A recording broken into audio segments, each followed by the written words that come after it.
Leo ni miongoni mwa siku zinazoleta taswira mpya na kuanza kuandika historia mpya katika wizara yetu ya michezo, habari, sanaa na utamaduni kupitia mpira wetu wa kikapu kuingia kwenye timu bora 8 zinazokwenda kushindana South Africa kwenye mashindano ya Afrika.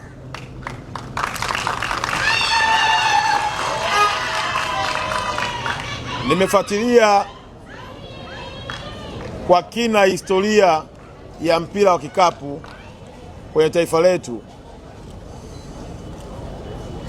Ni ukweli pasipokuwa na shaka, Dasite mmepata heshima ya kuandika historia ya taifa letu la Tanzania kwa mara ya kwanza tangu mashindano haya yaanzishwe duniani, wa Tanzania kushiriki kwenye mashindano ya Afrika.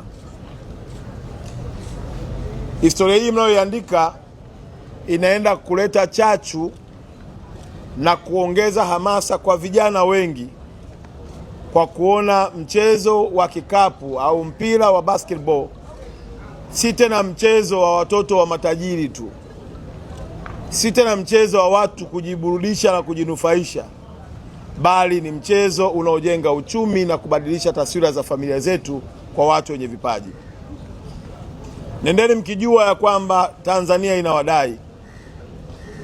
inawadai ushindi, inawadai rekodi njema, inawadai historia itakayobeba vizazi vinavyokuja.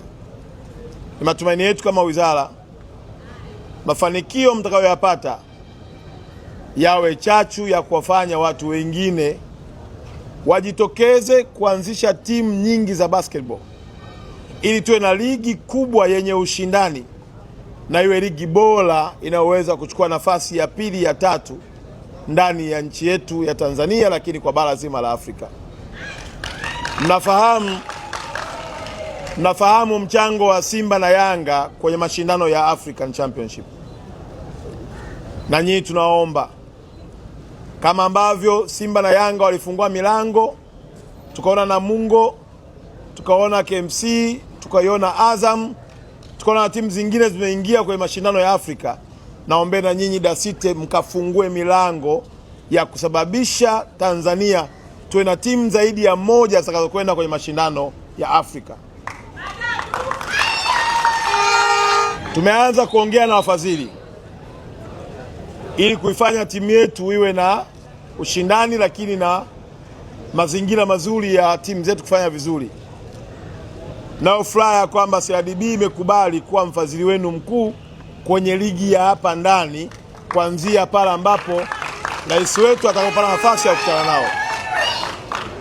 Lakini la pili, tumeanza kuangalia maeneo ili tuweze kujenga viwanja vingi vya basketball na kupelekea mashindano haya yakifanyika basi yafanyike katika mazingira bora.